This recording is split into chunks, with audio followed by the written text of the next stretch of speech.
Right ఇక మరో breaking news చూస్తున్నాం. విశాఖ ఉత్సవ నిర్వహణలో గందరగోళం తలెత్తింది. స్టాళ్ల కోసం ముందుగానే డబ్బులు కట్టించుకొని కేటాయింపు చేయకపోవడంతో రగడ రేగింది. ఇక నిర్వాహకులు పోలీసులతో వ్యాపారస్తులు గొడవకు దిగారు. ఈ ఈవెంట్ ను శ్రేయస్ మీడియా సంస్థ నిర్వహిస్తుంది. ఉత్తరాంధ్ర ఉత్సవ పేరుతో మొత్తం 3 చోట్ల వేడుకలకు ప్రభుత్వం అనుమతించింది. ఇదే అదనుగా స్టాళ్ల పేరుతో భారీగా వసూలు చేపట్టారు. కానీ డబ్బులు కట్టిన వారికి స్టాళ్లు కేటాయించలేదు. దీంతో వారిలో ఆవేశం కట్టలు తెంచుకుంది. స్టాళ్ల పేరుతో భారీగా సొమ్ము చేసుకుని ఈవెంట్ ను అటర్ ఫ్లాప్ చేసిందనే ఆరోపణలు శ్రేయస్ మీడియా సంస్థపై వచ్చాయి. ఇక ఈవెంట్ స్టార్ట్ అయినప్పటి నుంచి స్టాల్ ప్రారంభం కాకపోవడంతో వివాదం మరింత రేగింది. ఒక్కో స్టాల్ కు 70,000 రూపాయలు వసూలు చేసినట్లు తేలింది.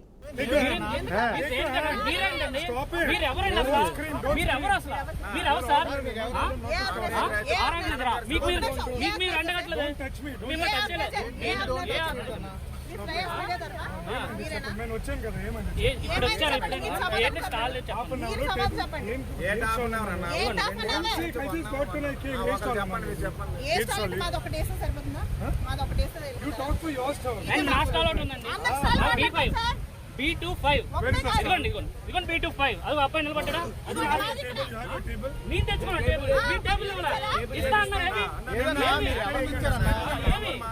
ఎప్పుడన్నా మధ్యలో వండుకున్నది పాడవద్దా కంటే అక్కడ పెడితే వచ్చి వీడియోలు తీస్తుంటే ఎలాగవుతుంది?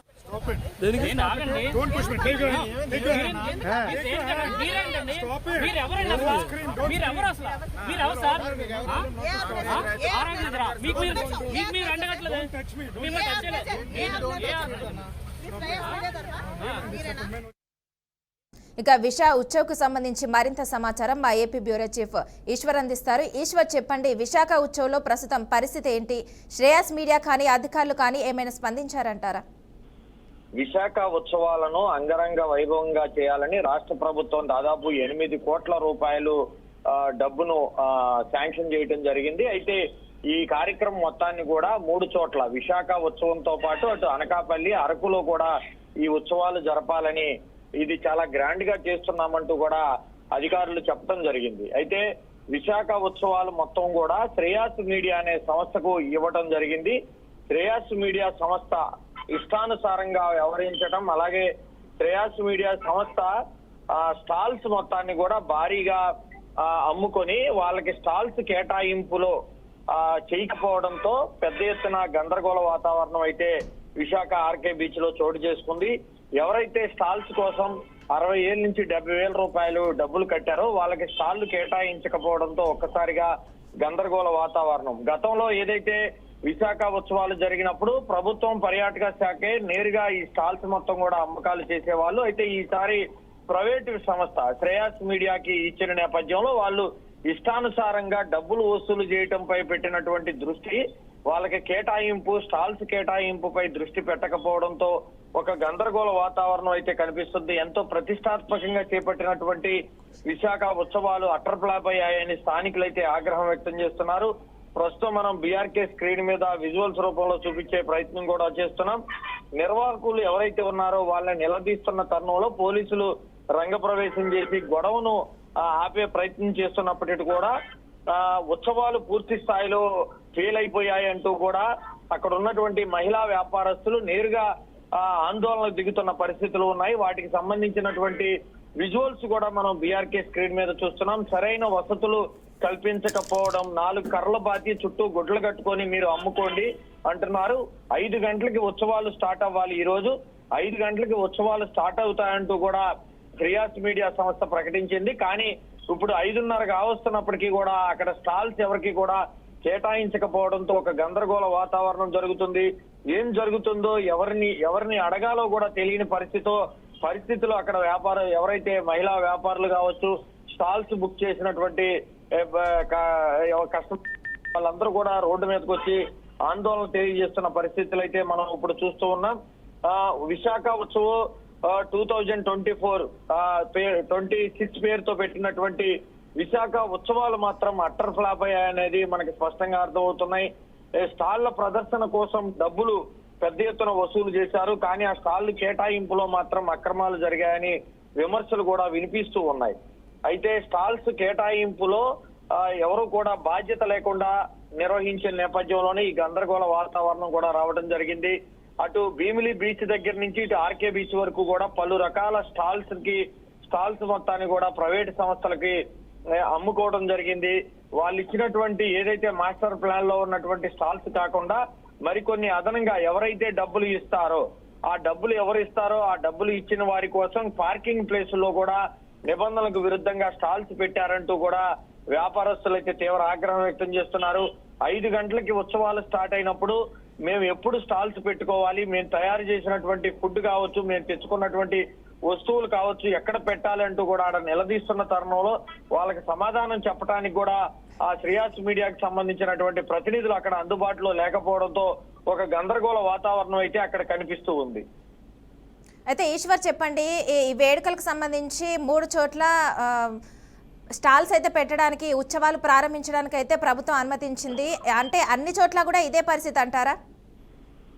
ఖచ్చితంగా విశాఖ ఉత్సవాలు ఎంతో ప్రతిష్టాత్మకంగా చేయాలని రాష్ట్ర ప్రభుత్వం నిర్ణయించుకుంది.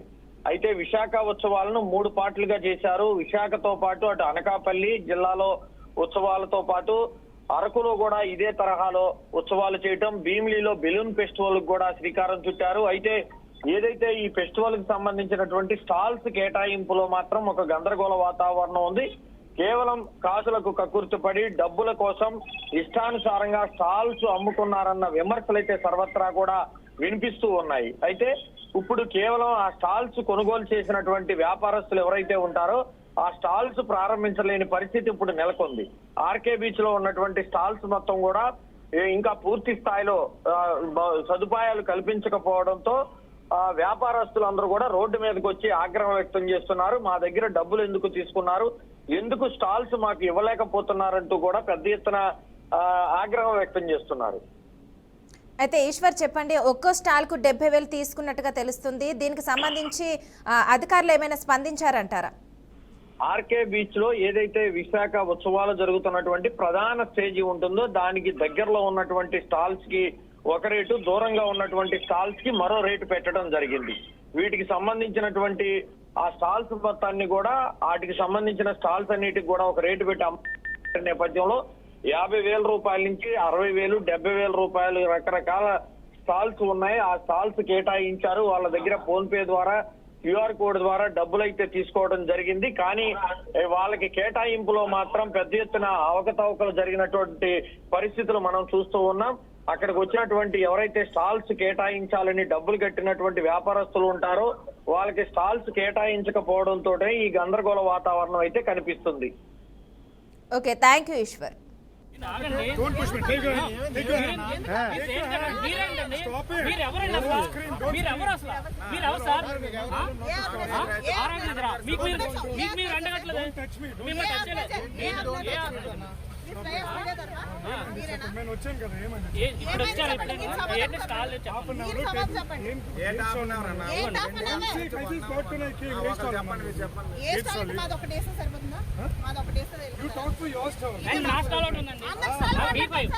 B25 ఇదిగోండి B25 అది అబ్బాయి నిలబడ్డా నేను తెచ్చుకున్నా టేబుల్ మీ టేబుల్ ఇస్తా అన్నారు.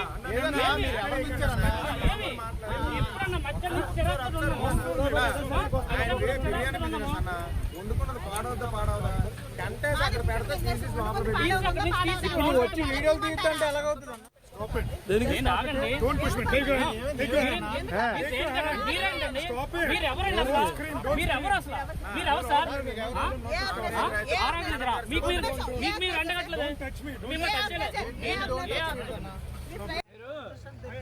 మూడు రోజుల బట్టి మాకు ప్రాబ్లం చేసి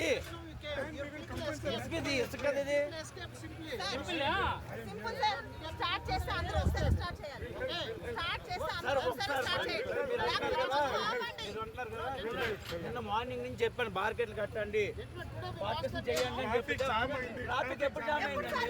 ట్రాఫిక్ ఇప్పుడు జామ్ అయింది. ట్రాఫిక్ ఎప్పుడు జామ్ అయింది చెప్పండి. డబ్బు తీసుకున్నప్పుడు అక్కడికి ఎక్కువ రమ్మని చెప్పారు గుర్తించినట్టుగా. చెప్పండి అన్న, ఏం చెప్పండి. మీరు ఇప్పుడు వచ్చి వీడియోలు తీయద్దంటే ఎలాగన్నా? మేము ఉదయం 11 గంటల నుంచి ఎండలో ఉన్నామన్నా, ఎండలో కూర్చున్నాం మేము. నువ్వు ఇప్పుడు వచ్చి వీడియోలు తీయద్దు అంటున్నావు. ఇన్సైడ్ అన్నారు కదా మరి. ఎప్పుడండి తెల్లవారు 11 గంటలకి 2 రోజులు వచ్చాను గోని. ఆ గోని ఇప్పుడు కడతారండి, 11 నుంచి ఇప్పుడు కడతారండి. చిన్న సంస్థ శ్రేయ మీద చాలా పెద్దది ఏదండి ఇప్పుడు అంత పెద్దది ఏంటి? ఏంటి అసలు ఇది? ఇదా పనితనం ఇదా చాలా పెద్దది పనితనం ఇదా రారు సార్ ఎవరు రారు శ్రేయస్ మీద ఎవరు రారు అందరూ అక్కడికి వెళ్ళి దాక్కున్నారు అందరూ ఇప్పుడు ఇన్ఛార్జ్ అన్నాడు కదా మద్దూరు వెళ్ళిపోయి వెళ్ళిపోయారు ఆయన 4 గంటలు పవర్ ఇస్తాం, 10 ఐసర్ కట్ చేసేస్తాం. అన్నీ పవర్ కూడా లేదు. రూల్ అది ఒక్క బల్బు అంట అలాగే ఒక్క పాయింట్ స్విచ్, ఒక బల్బు ఎక్స్ట్రా వాడితే మళ్ళీ ఎక్స్ట్రా చార్జెస్ 7,000 మళ్ళీ కరెంట్ బిల్. మళ్ళీ 7,000 కాకుండా అండి ఎక్స్ట్రా మనం పవర్ ఎక్కువ పెడితే అది మళ్ళీ ఎక్స్ట్రా చార్జెస్ ఎంత పడతాయో చెప్పలేదు వాళ్ళు. లాస్ట్ వేస్తే ఎంత బిల్లు ఇలా చేసి గొప్ప సంస్థ మరి అది. ఎమ్మెల్యేలు ఎంపీలు రికమెండేషన్ అమౌంట్ స్టార్ట్ చేసి ఉన్న వాళ్ళందరూ వదిలేసారు. ఎంతవరకు కరెక్ట్ అండి? ఇప్పుడు ఒక టేబుల్ లేదు, ఒక చైర్ లేదు, ఒక ట్యాంక్ లేదు. ఉదయం నుంచి తిరుగుతున్నాం, నిన్నటి నుంచి తిరుగుతున్నాం మేము ఇక్కడ. 3 రోజులు బట్టి వాళ్ళు పెద్ద వాళ్ళన్నా వాళ్ళ ముందు రెడీ చేసి ఇచ్చారు. మేము కట్టిన డబ్బులు కాదు, ఎమ్మెల్యేలు ఎంపీలు కాదండి. మేము ఇక్కడే పెడతాం, మా డబ్బులు మాకు రిటర్న్ చేయమని చెప్పండి. ఏ న్యాయం చేస్తారు? ఎమ్మెల్యేలు ఎంపీలు సీఎం తలకాలు కాదండి. ఇక్కడ పెద్ద పెద్ద కుటుంబాలు పేదవాళ్ళకి మనకు వచ్చారు. ఎమ్మెల్యేలు ఎంపీలు రికమెండేషన్ అమౌంట్ స్టార్ట్ చేసి ఉన్న వాళ్ళందరూ వదిలేసారు. ఎంతవరకు కరెక్ట్ అండి? ఇప్పుడు ఒక టేబుల్ లేదు, ఒక చైర్ లేదు, ఒక ట్యాంక్ లేదు. ఉదయం నుంచి తిరుగుతున్నాం, నిన్నటి నుంచి తిరుగుతున్నాం మేము ఇక్కడ. 3 రోజులు బట్టి వాళ్ళు పెద్ద వాళ్ళన్నా వాళ్ళ ముందు రెడీ చేసి ఇచ్చారు. మేము కట్టిన డబ్బులు కాదు, ఎమ్మెల్యేలు ఎంపీలు కాదండి. మేము ఇక్కడే పెడతాం, మా డబ్బులు మాకు రిటర్న్ చేయమని చెప్పండి. ఏ న్యాయం చేస్తారు? ఎమ్మెల్యేలు ఎంపీలు సీఎం తలకాలు కాదండి. ఇక్కడ పెద్ద పెద్ద కుటుంబాలు పేదవాళ్ళకి మనకు వచ్చారు. ఎమ్మెల్యేలు ఎంపీలు విశాఖ ఉత్సవాల్లో స్టాల్ పెడదామని వచ్చాము. మాకు ఫస్ట్ ఆఫ్ ఆల్ అక్కడ ఎక్కడండి శ్రేయస్ మీడియా వాళ్ళ ద్వారా వచ్చిందండి. గవర్నమెంట్ అది ఆథరైజ్డ్ అన్నారు, మేము తెలుసుకుని వచ్చాము. అప్పుగర్లో స్టార్ట్ చేశారు సార్. అప్పుగర్లో మేము మాట్లాడాము, రేట్లు కూడా చెప్పారు, అన్నీ మాట్లాడాము, ఓకే అనుకున్నాం. మన్నాడు రేపు తర్వాత రోజు రండి అని చెప్పారు. తర్వాత రోజు వస్తే అక్కడ పెట్టడం మానేసి అక్కేపాలెంలో స్టేడియంలో పెట్టారు సార్. పోర్ట్ స్టేడియంలో పెట్టారు. పోర్ట్ స్టేడియంలో పెట్టి అది ఇన్ఫర్మేషన్ కూడా లేదు, ప్రాపర్ ఇన్ఫర్మేషన్ లేదు. అక్కడికి వెళ్ళేసరికి మాకు కావాల్సిన మేము ముందుగా చెప్పిన టెంట్ హౌల్ కూడా మాకు ఇవ్వలేదు. అవి పగోడాస్ అంట సార్. అవి ఆ పగోడాస్ అంటే ముందే అయిపోయాయంట. అది ఒక్కొక్కరు ఒక్కొక్క రేట్ చెప్తున్నారు సార్.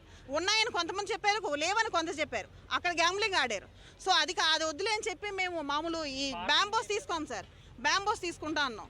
బ్యాంబోస్ తీసుకున్నప్పుడు మాకు అన్నీ కూడా టెంట్ హౌస్లు వేసేసి రెడీ చేసి ఇస్తామని చెప్పారు. కరెంట్ ఛార్జెస్ కూడా మాకు సపరేట్ అని చెప్పారు.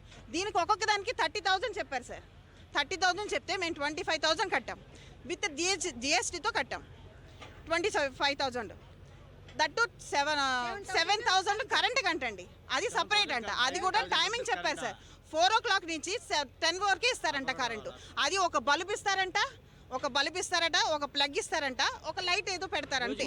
రోజుకి 1,000 రూపాయలు కరెంట్ వేశారు. రోజుకి 1,000 రూపాయలు కరెంట్ వేశారు. ఓకే అన్నాం.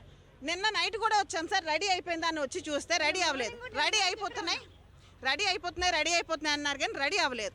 ఇప్పుడు కూడా వచ్చాం 5 నిమిషాలండి, మీకు గంటలో వేసిస్తామండి అని చెప్పారు.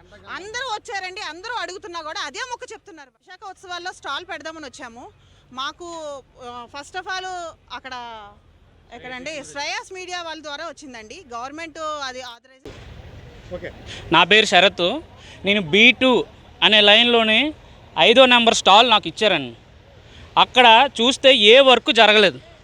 కానీ మాకు చూపించిన మ్యాప్లో నిన్న అవకతవకలు మొత్తం అంతా మారిస్తారు. అదేంటి కంప్లైంట్ వచ్చిందని మారిస్తారని చెప్పారు. దానికి ఓకే అగ్రీ అయ్యాం. తర్వాత పార్కింగ్ ఏరియాలో ఏమైనా స్టాల్ పెడుతున్నారా అని అడిగాను. అడిగితే పార్కింగ్ ఏరియాలో ఓన్లీ పార్కింగ్కే, ఇక్కడ ఏ స్టాల్ పెట్టట్లేదు, ఈ చుట్టుపక్కల స్టాళ్ళు ఇస్తున్నాము, అక్కడ అవి చిన్న స్టాల్ బ్యాంబో స్టాల్ అని చెప్పారు. కానీ ఇక్కడ పార్కింగ్ ఏరియాలో జరుగుతుంది, ఒకసారి చూడండి. ఇక్కడ జరుగుతుంది చూడండి. ఏం జరుగుతుంది? ఏం సేఫ్టీ లేకుండా, వితౌట్ సేఫ్టీ. అక్కడ ఆ స్టాల్ దగ్గర ఏ సేఫ్టీ లేదు, ఫైర్ అండ్ సేఫ్టీ. ఒక్క ఫైర్ ఇంజిన్ ఉందా అక్కడ చూసారా? స్టాల్ స్టార్ట్ అయిపోయింది, ఒక్క ఫైర్ ఇంజిన్ ఉందా? ఒక్క ఫైర్ ఇంజిన్ కూడా లేదు ఇక్కడ. కానీ ఇక్కడ చూడు ఎంత పబ్లిక్గా వితౌట్ సేఫ్టీ లేకుండా ఎలా పెట్టారు చూడండి. ఇది శ్రేయస్ మీడియా చేస్తుంది. ఇది అంతా ఒక్క సేఫ్టీ, ఒక స్టాల్ కట్టలేదు, ఒక సేఫ్టీ కూడా లేదు ఇక్కడ. మా దగ్గర తీసుకుంది 30,000 అండి. 30,000 రూపాయలు తీసుకున్నారండి మదర్ స్టాల్కి. 4 కర్రలు కట్టారండి, 4 కర్రలు అదిగోండి. అది 30,000కి అవసరం అండి. అది మేము 4 ఫ్రేములు తెచ్చుకున్న స్టాల్ పెట్టుకోలేమా? ఇప్పుడు 4 ముందని చెప్పాలి కదా, మీ స్టాల్ లేవమో ఇసుకలో మీరు పెట్టుకోండి, పర్మిషన్ 30,000 అని చెప్పారా? చెప్పలేదు. నా దగ్గర ఇదిగోండి మ్యాప్, వాళ్ళు ఇచ్చిన మ్యాప్ పెన్నతో గీసి మరి చెప్పారు వాళ్ళు. చాలా తెలివైన వాళ్ళు. మళ్ళీ ఎక్కడైనా మ్యాప్ ఇచ్చిస్తే ఏమవుతుందా అని చెప్పేసి పెన్నతోటి మాకు అక్కడ కూర్చోబెట్టి డీల్ చేసింది ఇది. ఈ మ్యాప్కి ఇక్కడ పార్కింగ్ ఏరియా చూడండి, ఇదిగోండి. ఈ పార్కింగ్ ఏరియాలో ఒక్క స్టాల్ లేదు. ఇప్పుడు ఎంత జరుగుతుంది కదా, ఇప్పుడు ఎవరైనా శ్రేయ మీడియాలో ఎవరైనా వచ్చి మీకు ఏమైనా ఇప్పుడు మీకు అడ్జెంట్గా షాప్ క్లియర్ చేసి ఇస్తామని నేను చెప్పడం జరిగిందా? సార్ మార్నింగ్ నుంచి అడుగుతున్నాం, నిన్న అడిగాం సార్ స్టాల్ లేట్ రూపురేఖలు కనబడలేదు అని అడిగాం. రూపురేఖలు లేవండి, అయిపోతాయండి, నైట్ వచ్చేస్తాయండి అని చెప్పేసి అన్నారు. సరే నైట్ టైం కూడా ఒక రౌండ్ వేసుకొని వద్దాం, మన స్టాల్ ఎలాగ ఉందో మనం ఎలా పెట్టుకోవాలి పోయాలని చెప్పేసి అనుకున్నట్టు చూసుకోవడానికి నేను వచ్చాను. నేను వస్తే గొయ్యిలు తీసి వదిలేశారు. సరే గొయ్యిలు తీసి ఇచ్చారు, నైట్ వేసేస్తారేమో, నైట్ వర్కులు చేస్తారు కదేమో అనుకుని చెప్పేసి నేను అనుకున్నాను. కానీ నైట్ వర్కులు చేసింది ఏంటి, వాళ్ళ స్టేజు అక్కడ గవర్నమెంట్ ఎవరు పెద్ద పెద్ద ఆఫీసర్లు వస్తారో వాళ్ళకి కావాల్సినవి ఏవేవి వస్తువులు కావాలో అవే చేస్తున్నారు. ఇక్కడ చూడండి, ఇక్కడ ఏదో స్టేజ్ ఎవరికో కూర్చోబెట్టడానికి స్టేజ్ కోసమని తెల్లారి నుంచి ఇసుకేస్తున్నారు, కానీ అక్కడ ఒక్కది కూడా పెట్టింది ఎట్లేదు స్టాల్కి. ఇక్కడ ఇప్పుడు మీకు సాయంత్రం